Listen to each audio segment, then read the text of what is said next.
যেই তলহা আল্লাহ নবীরে তো মহব্বত করে ভালোবাসে আল্লাহ, আপনি আপনার বান্দা তলহারে সুস্থ করে দাও।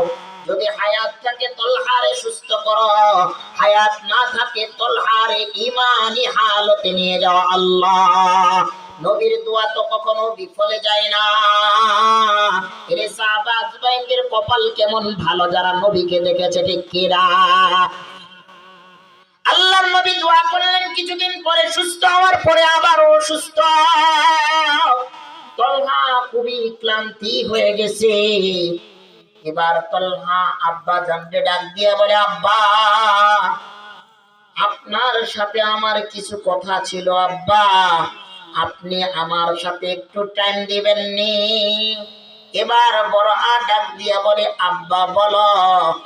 আম্মা জানকে ডাকে কয়, মা টাইম দিবানি?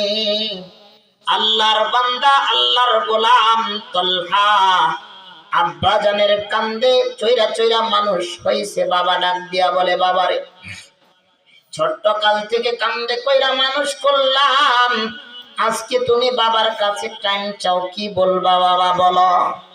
বাবার কোলে মাথা রাইখা বলে, বাবা আমি তলহা আপনার সন্তান, আপনিও নবীর আশিক আমিও নবীর আশিক। আপনিও নবীর সুন্নাত আমল করেন, আমিও নবীর সুন্নাত আমল করি। আপনিও নবীকে ভালোবাসেন, আমিও ভালোবাসি। কিন্তু আব্বা আল্লাহর নবী আপনাকে বলেছে তলহা যদি চইলা যায়, আল্লাহর মেহমান হয়ে যায়, তাহলে আল্লাহর নবীর দ্বারা যেন জানাজার হয়। কিন্তু বাবা আজকে আমি একটা ঘোষণা দিলাম, আমি তলহা আপনার সন্তান যদি দিনের বেলা মারা যায়, তাহলে আল্লাহর নবীকে খবর দিতে আপনি কখনো ভুল করবেন না। আর যদি আমি তলহা রাত্রের বেলা ইন্তেকাল করে মারা যাই, আপনার কাছে অনুরোধ, আপনি কখনো আল্লাহর নবী আল্লাহর পয়গম্বরে কখনো আপনি খবর দিবেন না। এবার বললেন, তলহা আমি আপনার কথা বুঝলাম না বাবা, একটু কথাটা ব্যাখ্যা করে বলো। বলতেছে, বাবা আপনি নবীর ভালোবাসায় আশিক, আমিও আশিক।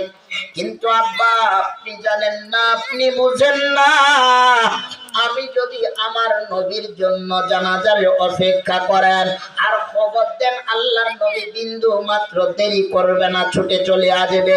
কিন্তু বাবা একটু বুঝেন কি বাবা, আমি যদি দিনের বেলা মারা যাই, আমার নবীকে আপনি খবর দিতে ভুলবেন না, কখনো মিস্টেক করবেন না। আর যদি আমি তলহা রাত্রের বেলা মারা যাই, ইন্তেকাল করি, দয়া করে মায়া করে আমার নবী আমার হাবিব আপনার নবী আপনার হাবিবকে কখনো খবর দিবেন না। ও বাবা, আমার নবী আপনার নবী প্যারা নবী যখন মক্কা নগরীতে যায়, আল্লাহর নবী সাল্লাল্লাহু আলাইহি ওয়াসাল্লামকে কাফের মুশরিকরা নয়, কাফের মুশরিকের বাচ্চাদেরকে লেলিয়ে দিল। এর কাফের বাচ্চাদেরকে লেলিয়ে দিল। এই মক্কা নগরীর ভিতরে একজন জাদুঘর পণ্ডিত নবী আসছে, এটারে পিটা খেদায়া মক্কা নগরী থেকে বাইর করে দিতে হবে। আল্লাহর নবী যখন তায়েফে গেলেন, মুসলমান যারা মক্কা মদিনা দেখেছেন, মেহমান হয়েছেন, দেখবেন তায়েফের ময়দানের ভিতরে একটা গোল চত্বর আছে, গোল বেষ্টন করা আছে। হাজিদের গাড়িগুলো যায়া যায়া ওখানে দুটা তিনটা চক্কর ঘুরে আর বলে, এইখান থেকে এই সীমানা থেকে আল্লাহর নবী সাল্লাল্লাহু আলাইহি সাল্লামকে মক্কার কাফেরদের বাচ্চারা পাথর নিক্ষেপ করার শুরু করেছিলেন। আল্লাহর নবী এই তায়েফ থেকে দৌড়াইতে দৌড়াইতে দৌড়াইতে দৌড়াইতে রক্তাক্ত শরীর নিয়ে পাথরের আঘাতে আঘাতে রক্তগুলো চুয়ে চুয়ে পড়েছে। এই আল্লাহর নবী আল্লাহর পয়গম্বর হাদ্দাসের বাড়ি পর্যন্ত গেছে। আহারে আল্লাহর নবী সাল্লাল্লাহু আলাইহি সাল্লাম যেইভাবে গেছেন 1450 বছর আগে, মাটির ওয়ালগুলো ছিল আজও পর্যন্ত আছে। মুসলমান যারা হাজিরা দেখে এসেছে, আল্লাহ আমারে মক্কা মদিনার মেহমান বানাইছে, এরে মুসলমান, আল্লাহ তাআলা আল্লাহর ঘরের মেহমান বানাইছে। আলহামদুলিল্লাহ, আল্লাহ তাআলা আপনাদেরকেও মেহমান বানায়া যেন মৃত্যু নসিব করে। আমিন। এরে মুসলমান, এখনো যে মাটির ওয়ালগুলো ছিল আল্লাহর নবী যায় দাঁড়াইছে, জুতা মোবারকের সাথে পা মোবারক মিলে গেছে, টাইনা খুলছে, রক্ত এত অজর রক্ত ঝরে ঝরে পড়ছে, পায়ের সাথে জুতাগুলো মিলিত হয়ে গেছে। আল্লাহর নবী সাল্লাল্লাহু আলাইহি সাল্লামকে, আল্লাহর নবীকে যখন খেজুরের আঙ্গুরের বাগানের হাদ্দাসের বাড়িতে গেছে, হাদ্দাসের বাড়িতে ঘরের ভিতরে বসাইছে, নিজের আঙ্গুরের বাগান থেকে আঙ্গুরগুলো ছিঁড়া ছিঁড়া গ্লাসের রস কইরা কইরা চাইপা আল্লাহর নবী সাল্লাল্লাহু আলাইহি সাল্লামকে পান করাইছে। আর হাদ্দাসের ঘরে যেই জায়গায় বসাইছিল সেই জায়গায় একটা মসজিদ আল্লাহ নির্মাণ করে দিয়েছে। সেই হাদ্দাসে মসজিদ হাদ্দাস, এই মসজিদ হাদ্দাসে যায় মানুষগুলো 2 রাকাত নামাজ পড়ে। মুসলমান, আল্লাহ তাআলা এই মসজিদে আমারে বয়ান করার তৌফিক দিয়েছে। আলহামদুলিল্লাহ। এর মুসলমান 1450 বছর আগে এই আদ্দাসের বাগানে, আঙ্গুরের বাগানের লতগুলা গাছগুলা যেইভাবে ছিল 1450 বছর আগে, আজও পর্যন্ত আঙ্গুরের গাছগুলো এভাবেই আছে, এভাবেই চতুর্পাশ থেকে বেষ্টন করা আছে। আমি নিজে যায় আঙ্গুরের বাগানগুলোতে হাঁটে হাঁটে দেখেছি। আমাদের দিনাজপুর, সুদূর দিনাজপুরের একজন ভিনদেশী এই সৌদির ভিতরে এই আদ্দাসের আঙ্গুরের বাগান পাহারা দেয়। আমি বলি, আপনার বেতন, এই মসজিদের ইমামের বেতন কিভাবে চলে? বলতেছে, হুজুর, এই যে আদ্দাসের যে আঙ্গুরের বাগানগুলো আঙ্গুর ধরে, এই আঙ্গুরগুলো বিক্রি কইরা কইরা মসজিদের বেতন এবং আমার বেতন দেওয়া হয়। হুজুর, আপনি আমার দেশি মানুষ, দিনাজপুর ঠাকুরগাঁও জেলার মানুষ। হুজুর, আজকে যদি আদ্দাসের বাগানে আজকে আঙ্গুরগুলো থাকতো হুজুর, আপনারই আমি কিছু খাওয়াইতাম হুজুর। কিন্তু মুসলমান, 1450 বছর আগে একটা গাছ লাল লাল ছোট ছোট ফল হয়, আমি সেই গাছের তরতাজা ফল আমারে এই দেশি মানুষটা খাওয়ায়া পাড়ায়া খাওয়াইছে। হুজুর, এই গাছটার বয়স কত জানি না, আমি খালি শুনেছি যতদিন ধরে এই বাংলার জমিনে মক্কা মদিনা 1450 বছর আগে এই গাছটা যেমনই ছিল তেমনই আছে। আরে মুসলমান, শুধু তাই না, হরিণের ঘটনা শুনেছেন। 1450 বছর আগে আল্লাহর নবী সাল্লাল্লাহু আলাইহি সাল্লাম যে গাছের বাগানের ভিতরে হরিণের কাছ থেকে জিম্মা নিছিলেন আর হরিণকে মুক্ত করে দিয়েছিলেন। অনেক লম্বা চড়াই ইতিহাস, মুসলমান ওই দিকে যাব না। 1450 বছর আগে গাছগুলো শুকায়া গেছে। এই বাগানের গাছগুলোর ডালগুলো পর্যন্ত ভাঙ্গে পড়ে নাই, জয়রা পড়ে নাই, শুকায়া মলিন হয়ে গেছে, শুকায়া কাঠ হয়ে গেছে, খড়ি হয়ে গেছে। কিন্তু আজ পর্যন্ত 1450 বছর আগে যেভাবে ছিল এইভাবে গাছগুলো এখনো দাঁড়া আছে। আমি নিজে গাড়ি ড্রাইভ করে হাইটা দেখেছি।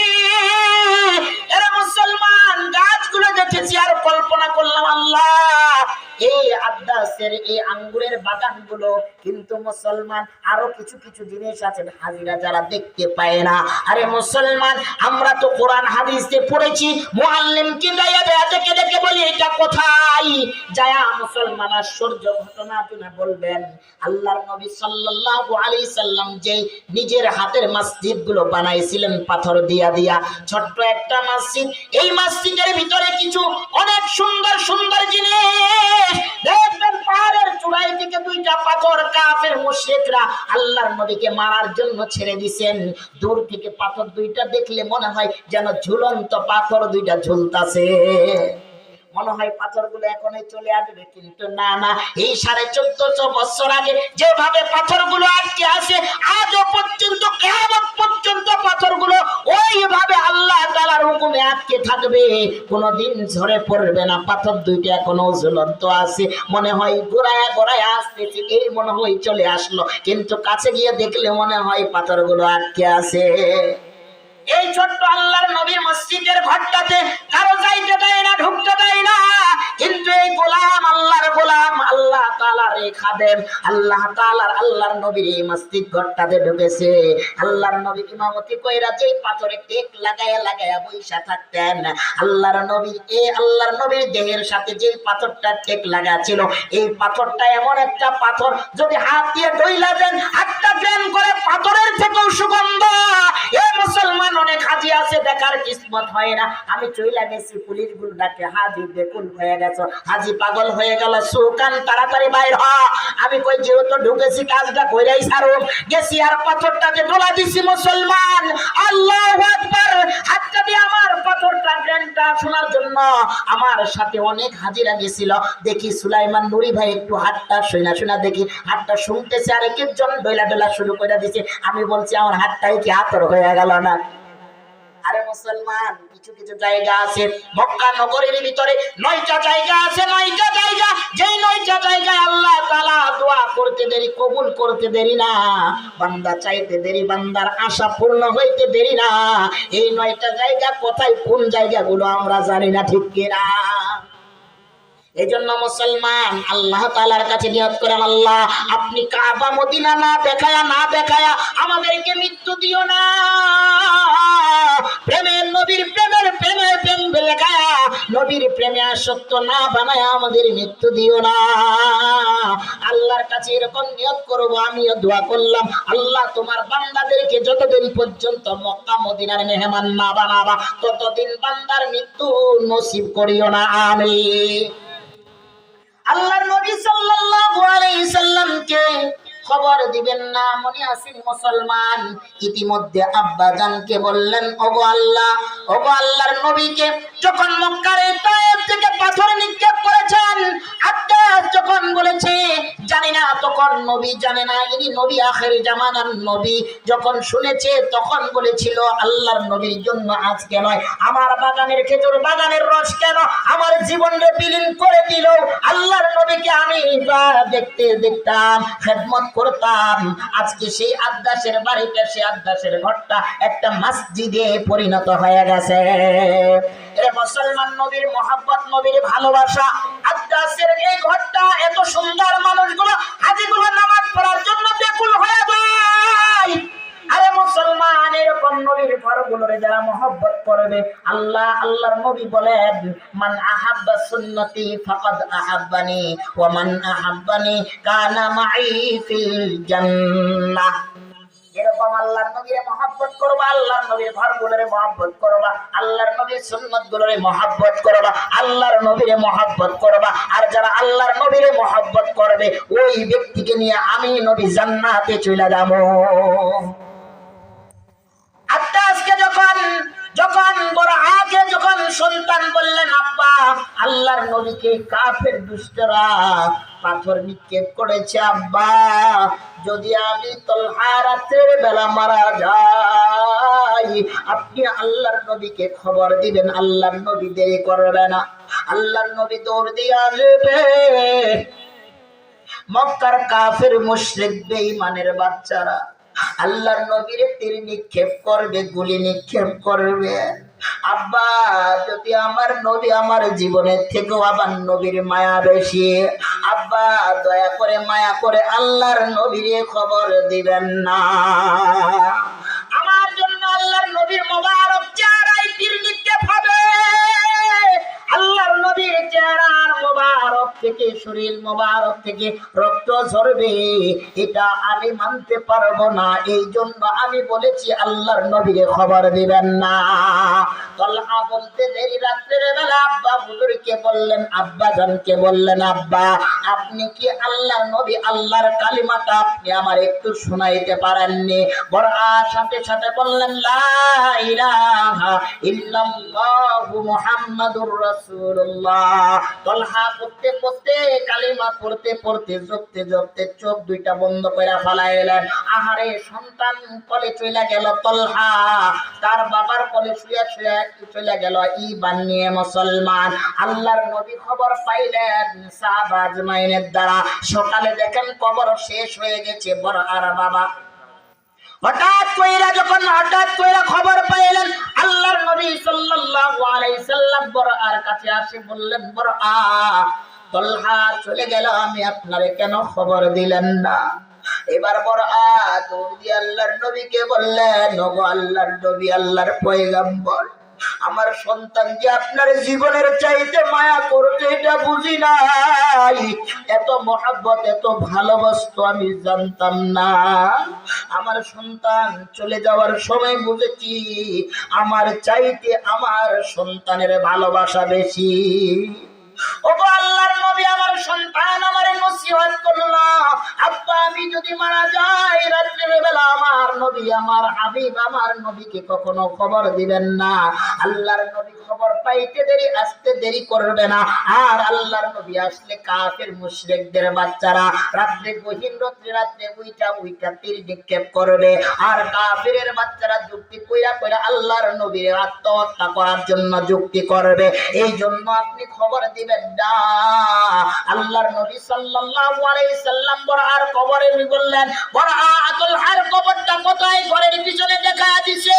যায়া আল্লাহ তাআলার কাছে দোয়া করলেন, আল্লাহ এই তলহা আজ থেকে আমার না, আমার না, আমার না, এই তলহা আপনার।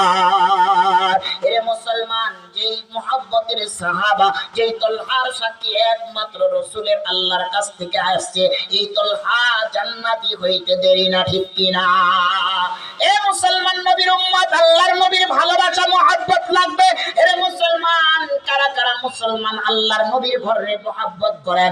আল্লাহর নবীর পাখিগুলো, কোরআনের পাখিগুলোরে মুহাব্বত করেন। দেখেন মুসলমান, এখন বাংলাদেশে ওয়াজের অভাব নাই, বক্তার অভাব নাই, কিন্তু দেখেন বাংলার জমিনে একজন দেলওয়ার হোসেন সাহেব